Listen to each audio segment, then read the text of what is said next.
And we are back with the fourth segment of the GSMC basketball podcast presented by the GSMC Sports Network.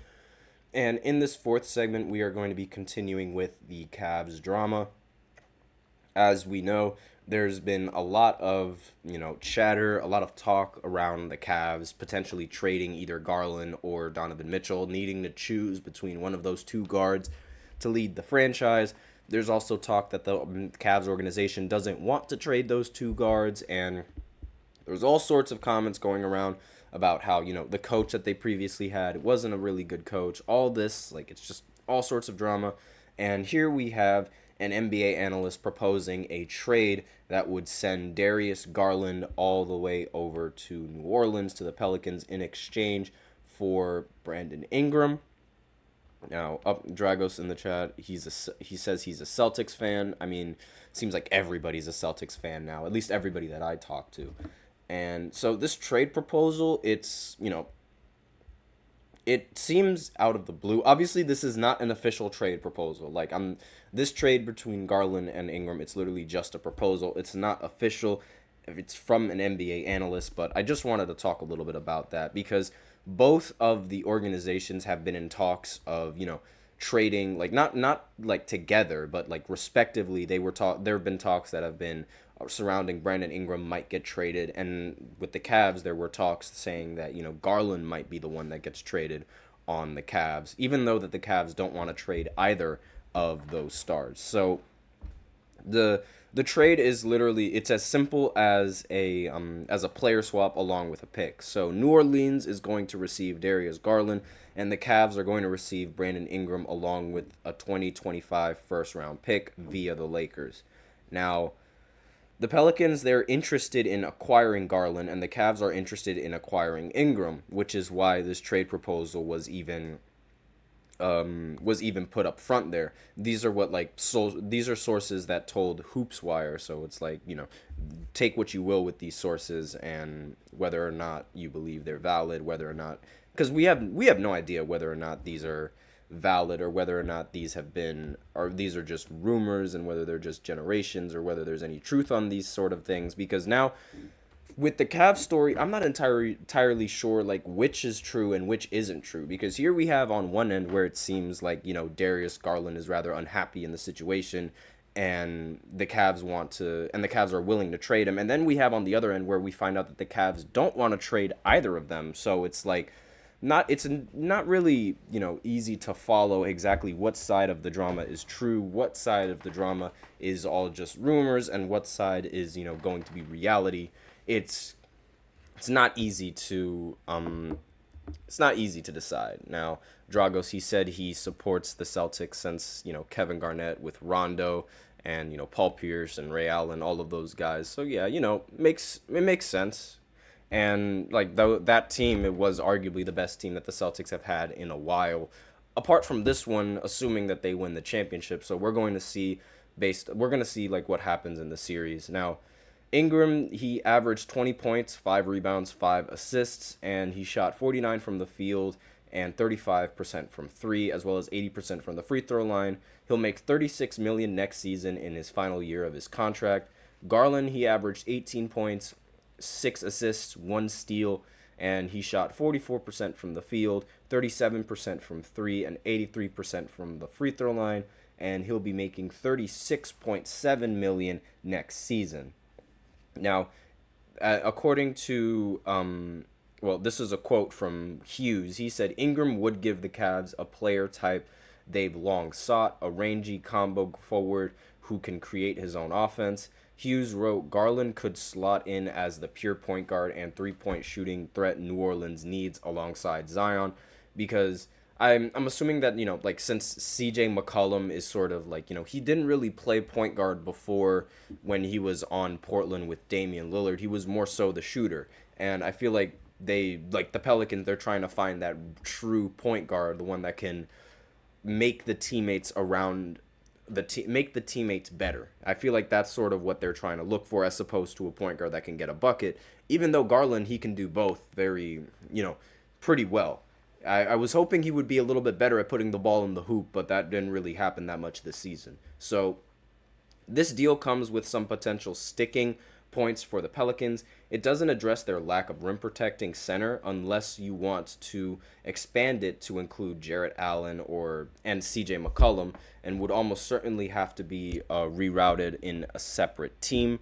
A McCollum Garland backcourt would present more severe versions of the issues that attended the latter's pairing with Donovan Mitchell in Cleveland. Duplicative skill sets and a dangerous lack of size and defensive impact. In the end, New Orleans gets a substantial upgrade at the one in exchange for Ingram, who makes more sense for the Cavs and whose departure would allow the Pelicans to settle on Trey Murphy III and Herb Jones as their no-question-asked wing starters. According to NBA insider Mark Stein, it is believed Garland will request a trade if Mitchell signs an extension with the Cavaliers this season. Meanwhile, according to the NBA reporter Will Gullery of The Athletic, the Pelicans are unlikely to offer Ingram a max extension this offseason, and Ingram is eligible for a 4-year, $208 million extension. The Pelicans lost in the first round of the playoffs this year in 4 games, while the Cavs lost to the Boston Celtics in the second round in 5 games. So that's the end of that article, and that's the end of the report. And honestly, I have a little bit of, mixed feelings after reading that sort of report. It's sort of also, no, Dragos, you're not bothering me for the questions. I don't mind answering anything that you have in the chat. It's just, it's a little difficult to balance the two of them, like while I'm talking and while I'm talking in to the chat. So it's not something that I really have to do much when I'm doing these lives. So it's it's just weird adjustment for me, if that makes sense. Like, I'm not used to all the questions, I guess you could say. And it, balancing the two just becomes a little bit tough. But aside from that, yeah, you can ask me questions. So I'm from Jersey. So if that's the question that you wanted me to answer, I'm from Jersey, born in New York, and yeah, basically any sort of team that's in New York, I'm a fan of, because there are no New Jersey teams. They all went away. But aside from that, yes, there was this trade is it would work. I genuinely think that it would suit both of their needs. Yes, I am streaming on both of those. As well. I am streaming on Twitch and Twitter at the same time, in case you're wondering. So, I feel like this trade would definitely work. It would suit both of the needs between the players. I just think, pairing Donovan Mitchell, who is a scorer, with Brandon Ingram, who is also a scorer, it might be able to work, but it might also not be able to work. They might have a little bit of difficulty trying to share the ball with each other. Donovan Mitchell is going to definitely have to be more of a playmaker on that team if Brandon Ingram is going to, or if they do trade for Brandon Ingram, whereas opposed to when he had Garland, he was the primary scorer no matter the case. Now, it's going to be maybe one day he's going to be the good scorer, but then one other day he's going to have to be the playmaker for the team. So seeing how that meshes is going to be a little bit difficult. But on the Pelicans side, I have a feeling that, Darius Garland and CJ, they're going to make it work on offense. The only problem was, like said before, is just defense. And yes, Teska, that's the only Jersey team, just the Devils in New Jersey. So yeah, it's a little bit barren over here. But aside from that, again, Garland being an undersized point guard is having that guard tandem, that pair in the backcourt, is just going to be really hurting your defense. You better hope that their offense is spot on every single night, because the defense is going to be very shaky. And it's one of the many, I say this almost every single time I bring up CJ, this is one of the many reasons why Portland wasn't able to go that far into the playoffs outside of 2019. It was their lack of defense in the guard position. And you can have a lot of offense, but as long as the other team is putting the ball in the hoop as much as you are, it doesn't matter. And that's been the problem with this team. And not to mention, the Cavs are also going to have to worry about other competitors trying to pursue Brandon Ingram in the trade block, because as I've said before, the Atlanta Hawks, they could be a team that pursues Brandon Ingram, because they do have the playmaker in Trae Young, and they also have the playmaker with DeJounte Murray.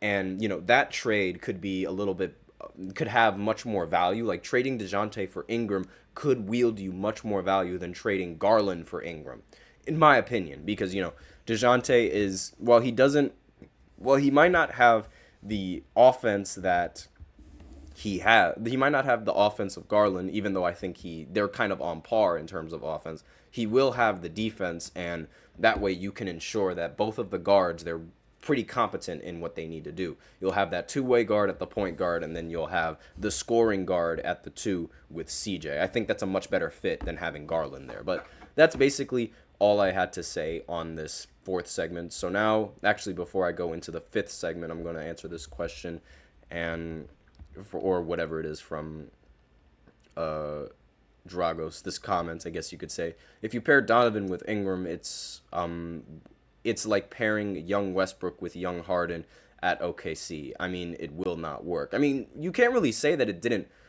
You can't really say that that move didn't work. They made it to the finals before, so I wouldn't say that it didn't work.